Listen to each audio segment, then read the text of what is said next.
நான் 2008 ஏப்ரல் 4 அந்த படத்தை வெளியிட்டேன். திரையரங்குகளில் வெளியானது ஒரு ஆவணப்படம். முதல் முறையாக காசு கொடுத்து தியேட்டர்ல போய் மக்கள் பார்க்குற மாதிரி உலகத்திலேயே வெளியான ஒரே படம் இந்த படம் தான். டாக்குமெண்ட்ரியில நம்ம என்ன பண்ணுவோம்னா 3 நிமிஷம் 2 நிமிஷம், நான் 1 மணி நேரம் 20 நிமிஷம் அந்த படத்தை எடுத்தேன். 3 பாடல்கள் இருந்துச்சு. இசையமைத்தது உங்களுக்கு விஜய் ஆண்டனி. பாடல்களுக்கு அந்த காலகட்டம்ன்றது அவ்வளவு ஒரு மகிழ்ச்சியா மக்களால் அது கொண்டாடப்பட்ட ஒரு விஷயமா இருந்துச்சு வச்சுங்களேன்.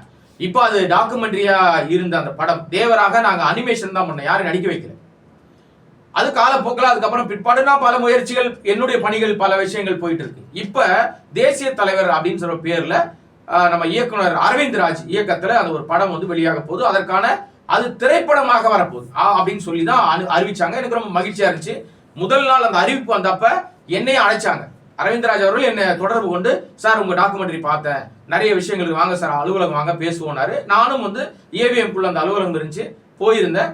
கிட்டத்தட்ட ஒரு 2 மணி நேரம் நாங்கள் உட்காந்து பேசிட்டு இருந்தோம்.